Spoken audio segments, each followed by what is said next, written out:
Hello friends, मैं कंचन आपका अपने चैनल पे बहुत-बहुत स्वागत करती हूँ और आज हम अध्ययन करेंगे अध्याय 3 का।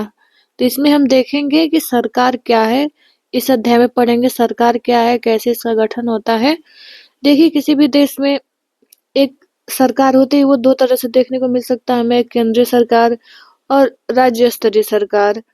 या फिर स्थानीय स्तर पे देखें तो कई इसका कहेंगे एक क्रम देखने को मिलेगा। स्थानीय स्तर पे हम देखें तो स्थानीय सरकार, वहाँ पे जो उसका नियंत्रण रहेगा तो उस आधार पे वहाँ पे नियम कानून बनाए जाते हैं या वहाँ के जो प्रशासनिक या शासन चलता है उनके नियम के हिसाब से चलेगा। तो सरकार जो होते हैं मुख्य रूप से यदि बृहद स्तर पे देखें तो हमें एक लोकतांत्रिक सरकार देखने को मिल जाएगी और राजतंत्रीय सरकार देखने को मिल जाएगी। लोकतांत्रिक सरकार से हम ये समझते हैं कि इसमें जो सरकार होती है या जो मुखिया होता है उस देश का, उस राष्ट्र का या उस राज्य का, तो वो क्या होता है प्रत्यक्ष रूप से जनता द्वारा चुन के आता है। और जो राजतंत्रीय सरकार होता है उसमें क्या होता है कि जो सरकार होती है या उस देश का मुखिया या राष्ट्र का मुखिया होगा, वो वंशानुगत चलते रहते हैं पीढ़ी दर पीढ़ी। यानी जैसे कोई राजा है या फिर वो उस राष्ट्र का मुखिया है तो उसका पुत्र ही फिर मुखिया बनेगा आगे चल करके। तो इस तरह से राजतंत्रीय सरकार में हमें देखने को मिलता है। तो सरकार ये भी एक प्रकार का सरकार ही होता है और वो सबका काम होता है अपने जो भी जो देश होता है या जो राष्ट्र होता है उसमें कामगारों के अधिकारों की रक्षा करना, या जो भी आपदाएं आती हैं तो आपदाओं से जो पीड़ित लोग होते हैं उनको राहत सामग्री पहुंचाना, उसमें जो भी नीतियां बनती हैं, स्वास्थ्य संबंधी नीति, शिक्षा संबंधी नीति, ये सारी नीतियां वो सरकार ही के थ्रू बनाया जाता है या सरकार लाता है। न्याय व्यवस्था जो वहाँ की रहती है उसमें न्यायाधीशों की संख्या निर्धारित करना, वहाँ पे जो भी मूल्य निर्धारित किए जा रहे हैं उपभोक्ता के सामानों का, इन सब का क्या है कि सरकार की पॉलिसी द्वारा ही प्रभावित होते ही हैं।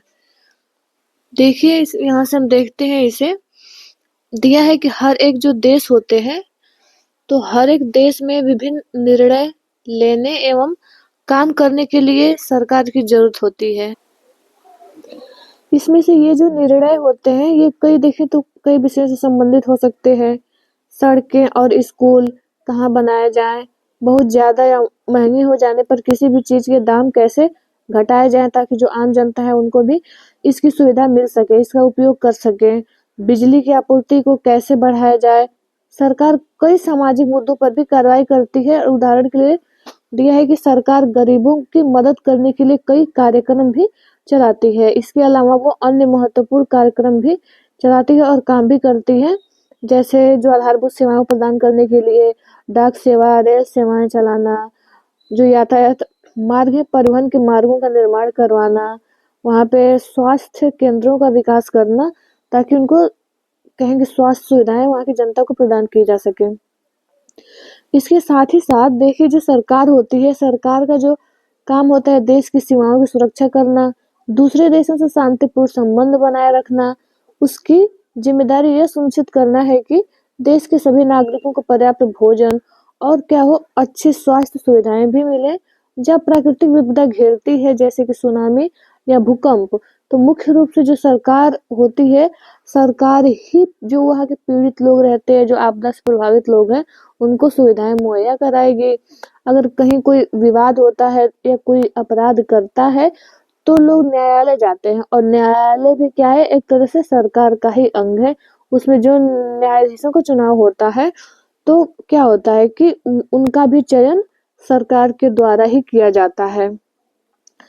आगे दिया है कि शायद आपको यह जानकर अचरज हो सकता है कि सरकार इतना सब कुछ कैसे कर पाती है और सरकार है इन कामों को करना क्यों जरूरी है, सरकार को क्यों जरूरी है इन कामों को करना। जब लोग इकट्ठे रहते हैं और काम करते हैं तो कुछ हद तक एक व्यवस्था की जरूरत होती है, तो उस व्यवस्था की जरूरत होती है जिससे क्या होगा, जिससे हम आवश्यक निर्णय ले सकें या लिया जा सके। देखिए कुछ नियमों की जरूरत होती है जो सब पे लागू हैं। कुछ ऐसे नियम बनाए जाते हैं जो कि सभी लोगों पे, छोटे हों या बड़े हों, सब पे वो लागू होंगे। उदाहरण के लिए दिया है कि जैसे संसाधनों के नियंत्रण और देश की सीमा की सुरक्षा की जरूरत होती है ताकि जो लोग हैं वो सुरक्षित महसूस कर सके। और लोगों के लिए सरकार कई तरह के काम करती है। वह नियम बनाती है, निर्णय लेती है और अपनी सीमा में रहने वाले लोगों पर उन्हें लागू करती है। यानी जो देश की बाउंड्री होती है उसमें ही जो लोग रह रहे हैं, जहाँ तक उस राष्ट्र की सीमा होगी, तो जो निर्णय नियम बनाएगी वो सिर्फ उस सीमा के अंदर रहने वाले लोगों पर ही वो उसके नियम लागू होंगे। देखिए यहाँ पे उदाहरण दिया हुआ है कि कुछ उदाहरण है जो कहीं की सरकार के अंग, जैसे सर्वोच्च न्यायालय हो गया, ये हो गया हमारा सुप्रीम कोर्ट भारत का अंग हो गया, भारत पेट्रोलियम, भारतीय रेलवे, ये सारे क्या है, केंद्र सरकार के हमारे अंग है। देखिए दिया है सरकार के स्तर, आगे दिया है कि अब आपको पता है कि सरकार कितनी सारी अलग अलग चीजों के लिए जिम्मेदार है, तो क्या आप सोच सकती हैं कि सरकार ये सारे इंतजाम कैसे करती है। दरअसल सरकार अलग अलग स्तरों पे काम करती है, तो सरकार के स्तर है क्योंकि स्तर बनाने पड़ेंगे, उससे काम करने में, उस नीति बनाने में, नीति को लागू करने में सुविधा होगा। तो जैसे स्थानीय स्तर पे हो गया, राज्य के स्तर पे हो गया एवं राष्ट्रीय स्तर पे कार्य होते हैं, या कहें कि सरकार का स्तर हमें देखने को मिलता है। इस तरह बांट दिया गया है कि ताकि जो भी ऊपर से सुविधाएं पहुंचाई जाए या सुविधाएं दी जाए केंद्र सरकार से, 3 स्तरों के माध्यम से वो आसानी से नीचे स्तर तक पहुंच सके। स्थानीय स्तर का मतलब क्या है कि स्थानीय स्तर आपके गांव, इसमें शहर मोहल्ले से है, यानी इसमें गांव शामिल होता है, गांव शहर हमारा मोहल्ला शामिल होता है स्थानीय सरकार। और राज्य स्तर का मतलब है जो पूरे राज्य को ध्यान में रखे, जैसे हरियाणा हो गया, असम सरकार, इसी तरह हमारे जो भी अन्य स्टेट है, तो राज्य सरकार के अंदर ये आ जाते हैं। और स्थानीय स्तर पे हमारा आ गया, जिला स्तर पे आ सकता है, ग्रामीण स्तर पे जो नियम बनाए जाते हैं वो आ जाएंगे स्थानीय स्तर के अंतर्गत का। फिर दिया है कि जैसे फिर राष्ट्रीय स्तर की बात करें, तो राष्ट्रीय स्तर में क्या जाता है, राष्ट्रीय स्तर का जो सरकार का संबंध होता है ये पूरे देश से होता है। ये जो नियम कानून बनाएगी ये पूरे देश में लागू होगा।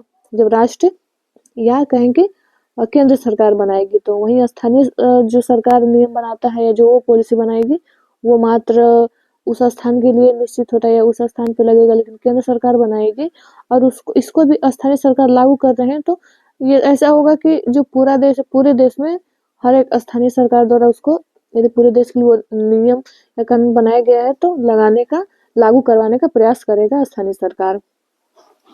यह कि इस किताब में आप आगे चल के पढ़ेंगे कि स्थानीय सरकार कैसे काम करती है, और आगे की कक्षाओं में हम राज्य एवं राष्ट्रीय स्तर सरकार के कामों के बारे में बृहद जानकारी लेंगे। जैसे देखिए ये दिया है, अब ये हमारा हो गया भारत, तो ये हमारा पूरा ये पूरा भारत आ जाता है केंद्र सरकार के अंतर्गत। यानी केंद्र सरकार जो भी नियम कानून बनाती है तो वो जो नियम कानून बनाएगी वो पूरे देश में लागू होगा। ये हमारी सीमाएं हैं और इन सीमाओं के अंतर्गत जितनी जनता, जितने लोग निवास करते हैं, सिर्फ उन्हीं पे ये नियम कानून लागू होंगे। बाकी जो इसके पड़ोसी देश है इस पे नहीं, जितनी बस केवल भारत देश की सीमा है इस पे ही लागू होंगे। तो ये हो गया हमारा केंद्र सरकार, हमारी राजधानी हो गई दिल्ली, ये केंद्र सरकार हो गया। और ये जितने सारे राज्य हैं जैसे उत्तर प्रदेश, राजस्थान, मध्य प्रदेश, छत्तीसगढ़, उड़ीसा, ये सब राज्य सरकार के अंतर्गत, जितने भी राज्य हैं उनका एक राज्य सरकार है और इनके अंतर्गत जिला आ गए, विकास खंड आ गए, गांव आ गए, ये स्थानीय सरकार के अंतर्गत आते हैं। तो इस तरह से हमें 3 स्तर देखने को मिल रहा है, राष्ट्र, केंद्र सरकार, राज्य सरकार व स्थानीय सरकार। देखिए इसमें सामाजिक और राजनीतिक सीमाएं दिखाए गए हैं, राज्यों के बीच की जो सीमाएं हैं ये राजनीतिक सीमाएं होंगी। आगे देखते देखिए दिया है कि सरकार एवं कानून, सरकार और कानून कैसे संबंधित है। दिया है कि सरकार कानून बनाती है और देश में रहने वाले सभी लोगों को वे कानून मानने होंगे। केवल यही वह तरीका है जिससे सरकार काम कर सकती है। यानी इतने बड़े जनता को चलाना या उनको कंट्रोल करना या उनको सभी सुविधाएं मुहैया करना, वो एक तरह से कानून बनाती है, उस कानून को लागू करेगी, उस कानून के तहत लोग उस कानून को फॉलो करेंगे, तभी एक क्रमबद्ध रूप से सबकी जीवनचर्या चल सकती है या फिर हमारा राष्ट्र विकास कर सकता है किसी भी क्षेत्र में, चाहे वो सामाजिक हो, चाहे आर्थिक हो, इस विकास का क्षेत्र हो।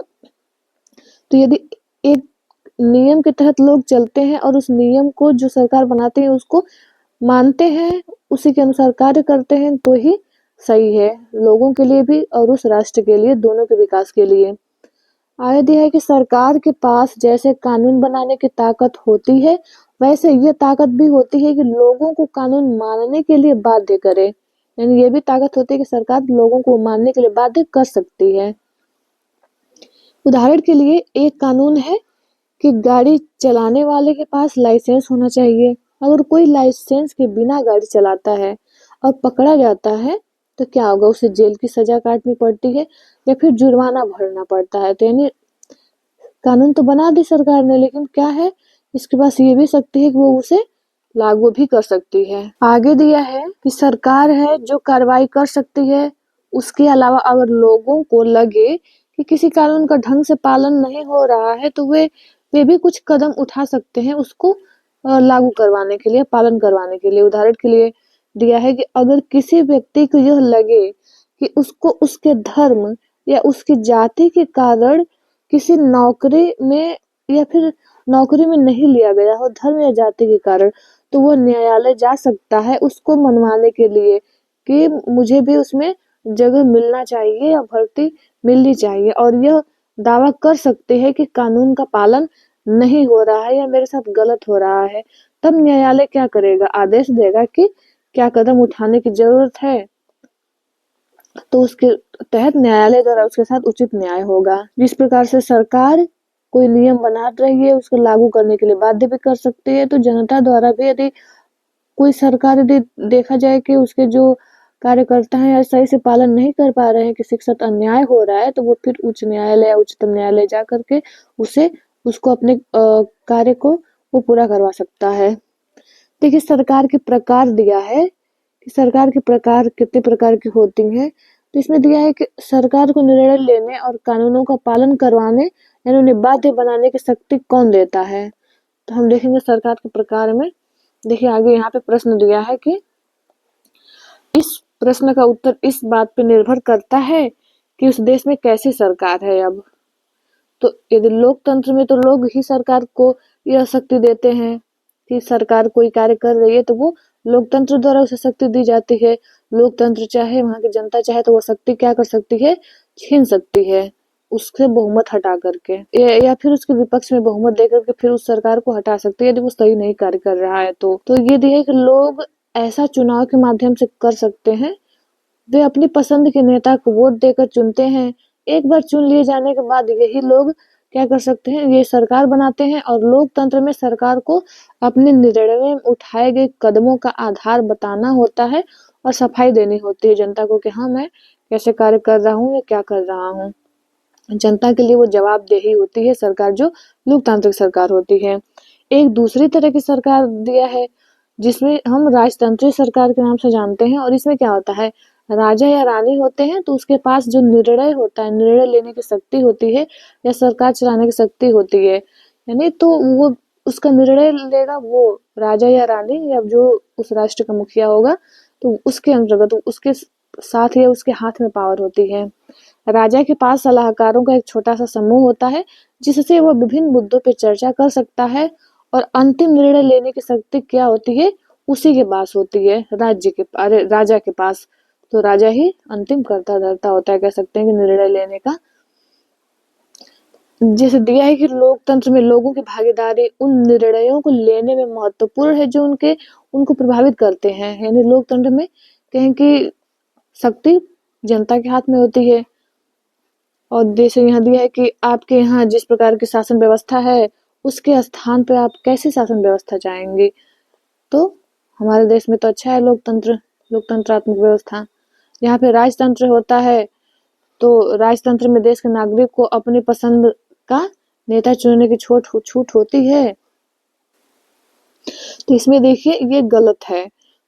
यहाँ पे दिया है कि अपनी पसंद के नेता चुनने की छूट इसमें क्या होती है, नहीं होती है राजतंत्र में, ये होता है लोकतंत्र में।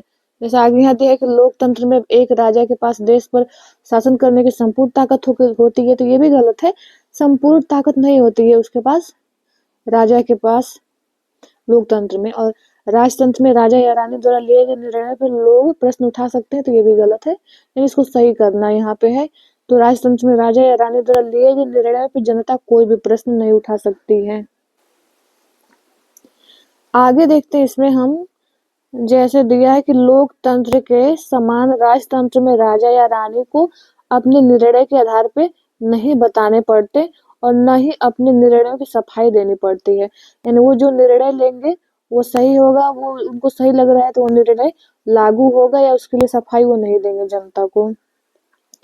आगे लोकतांत्रिक सरकार की विशेषता दिया है कि भारत एक लोकतंत्र है, भारत में तो लोकतंत्रात्मक सरकार है। तो हम क्या करते हैं, यहाँ पे हम जनता द्वारा प्रत्यक्ष रूप से जो भी हमारी सरकार होती है या जो प्रधानमंत्री या राष्ट्र का जो मुखिया होता है उसका चयन हम प्रत्यक्ष रूप से अपना वोट दे करके करते हैं। तो जब हम वोट दे करके उनको चुनते हैं तो हमें, हमारे पास शक्ति होगा उनको चुनने, जब चुनने की शक्ति है तो हटाने की भी शक्ति हमारे पास होगी। तो यही दिया है कि भारत एक लोकतंत्र है और इस लोकतांत्रिक व्यवस्था को पाने के लिए हमने लंबी लड़ाई लड़ी है। संसार में और भी कई देश है जहाँ लोगों ने लोकतंत्र लाने के लिए संघर्ष किए हैं। देखिए, हमने बताया है, ऊपर बताया जा चुका है कि लोकतंत्र की मुख्य बात यह है कि लोगों के पास अपने नेता को चुनने की शक्ति होती है। इसलिए एक अगर अर्थ में देखें कि लोकतंत्र लोगों का ही शासन होता है। लोकतंत्र में लोगों की सरकार होती है, लोगों द्वारा चुने गए जो नेता होते हैं वो सरकार बनाते हैं, वो शासन करते हैं और उनको लोगों की सफाई देनी पड़ेगी, या फिर उनको वो अधिक गलत कार्य करते हैं तो लोगों द्वारा उनको हटाया भी जा सकता है। लोकतंत्र में जो मूलभूत विचार है कि लोग नियमों को बनाने में भागीदार बनकर खुद ही शासन करें। आज के समय में लोकतांत्रिक सरकार को प्रायः प्रतिनिधि लोकतंत्र कहते हैं। प्रतिनिधि लोकतंत्र में लोग सीधे क्या करेंगे, जो प्रतिनिधि लोकतंत्र होता है उसमें लोग सीधे भाग नहीं लेते हैं बल्कि चुनाव की प्रक्रिया के द्वारा अपने प्रतिनिधि को चुनते हैं। यानी लोकतंत्र अब उसमें जाकर जैसे इनके द्वारा या जनता द्वारा जो भी नेता चुन लिए जाते हैं, अब वो जाकर संसद में बैठेंगे, संसद में बैठ के वो लोग नियम कानून बनाएंगे। तो यही हुआ कि जनता द्वारा भेजे गए, यानी जनता का वो प्रतिनिधि बन के गए हैं और जनता के हित में कार्य करने के लिए जनता के हित में जो भी नियम होते हैं वो नियम बनाने का, उस नियम को लागू करने का वो प्रयास करते हैं। ये प्रतिनिधि ही मिलकर सारी जनता के लिए एक निर्णय लेते हैं और आजकल कोई भी सरकार अपने आप को तब तक लोकतांत्रिक नहीं कह सकती जब तक वह देश के सभी वयस्क नागरिकों को वोट देने का अधिकार न दे। लेकिन हमेशा ऐसा नहीं था।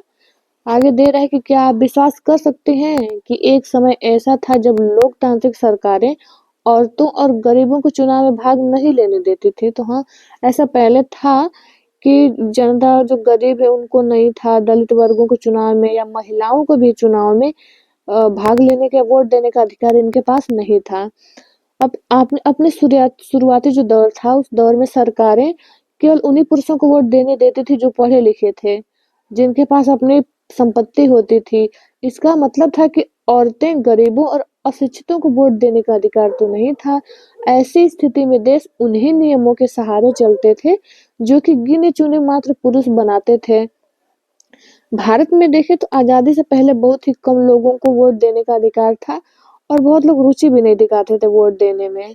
इसलिए जनता ने क्या किया, संगठित होकर इस अधिकार की मांग की। गांधी जी समेत कई नेताओं ने इस अन्यायपूर्ण व्यवहार का क्या किया था, विरोध किया और उन्होंने भी जोर शोर से यह मांग उठाई।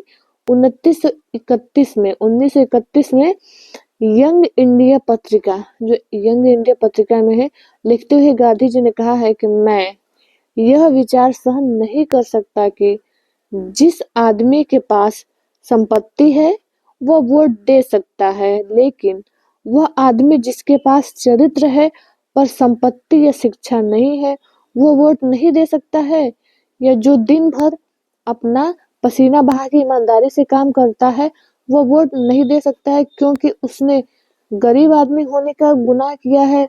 तो ये गलत है कि गरीब आदमियों को या महिलाओं का या जो अशिक्षित हैं उनको वोट न देने का अधिकार था। तो इसके प्रति गांधी जी ने अपना विरोध प्रदर्शित किया था इस माध्यम से। आगे देखिए, इसमें दिया है कि सरकार में हम देखें तो ये वोट फॉर वुमेन, महिलाओं ने भी अपने वोट के लिए बहुत सारी लड़ाइयाँ लड़ी हैं इतिहास में। देखिए, संसार में कहीं भी सरकारों ने शिक्षा से अपनी शक्ति लोगों के साथ नहीं बांटी है। पूरे यूरोप और अमेरिका में महिलाओं और गरीबों को सरकार के कार्यों में भागीदारी के लिए संघर्ष करना पड़ा था। महिलाओं द्वारा मताधिकार के लिए किए गए संघर्ष, बहुत सारे संघर्ष किए। संघर्ष ने प्रथम विश्व युद्ध के दौरान और मजबूती पकड़ी कि महिलाओं ने अपना ये पक्ष रखा कि नहीं, हमें भी मतदान का अधिकार मिलना चाहिए। इस आंदोलन को महिला मताधिकार आंदोलन कहते हैं और अंग्रेजी में इसे सफरेज मूवमेंट कहते हैं। सफरेज का मतलब क्या होता है? वोट देने का अधिकार, यानी सफरेज जो शब्द इसका अर्थ है वोट देने का अधिकार। युद्ध के दौरान बहुत से पुरुष लड़ाई में थे और इसलिए महिलाओं को उन कामों को करने के लिए बुलाया गया जो पहले पुरुषों के काम माने जाते थे। लेकिन बहुत सारे पुरुष उस समय क्या थे, प्रथम विश्व युद्ध हो रहा था तो उसमें व्यस्त हो गए थे, उसमें लग गए थे कार्य में, तो फिर उनके कार्य जो खाली पड़े थे इसमें महिलाओं को बुलाया जाने लगा। और जब महिलाओं ने विभिन्न प्रकार के काम और उनकी व्यवस्था करना शुरू किया तो लोगों को यह देखकर बड़ा आश्चर्य हुआ कि उन्होंने महिलाओं और उनकी क्षमताओं के बारे में क्यों इतनी गलत रूढ़िबद्ध धारणाएं बना रखी थी कि महिलाएं ये काम नहीं कर सकती। इस तरह महिलाओं जो थी, महिलाओं को निर्णय लेने में समान रूप से योग्य माना जाने लगा और महिला जो थी मताधिकार आंदोलन के साथियों ने सभी महिलाओं के लिए वोट देने के अधिकार की मांग की कि हाँ, वोट का अधिकार हमें भी होना चाहिए और उनकी आवाज सुनी जाए। इसके लिए उन्होंने जगह जगह पर अपने आप को लोहे की जंजीरों से बांधकर प्रदर्शन किया। उनमें से कई क्रांतिकारी महिलाएं जेल भी गई और भूख हड़ताल पे भी बैठी। बहुत सारे विरोध करने के बाद देख अमेरिका में औरतों को वोट देने का अधिकार 1920 में जाकर के मिला, जबकि इंग्लैंड की औरतों को यह अधिकार कुछ सालों बाद 1928 में मिला। कह सकते हैं कि अमेरिका में औरतों को वोट देने का अधिकार पहले ही मिल गया और 8 साल बाद फिर मिला है इनसे इंग्लैंड में औरतों को वोट देने का अधिकार। जैसे यहाँ दिया है, देखिए दिया है कि हमने पृष्ठ 33 और 34 पे मानचित्र को देखा है तो वे भारत के राज्यों, केंद्र शासित प्रदेशों और जो जिले थे, जिलों को और विभिन्न अन्य संसाधनों से निम्न जानकारी का पता लगाएं कि भारत के पड़ोसी देशों के नाम।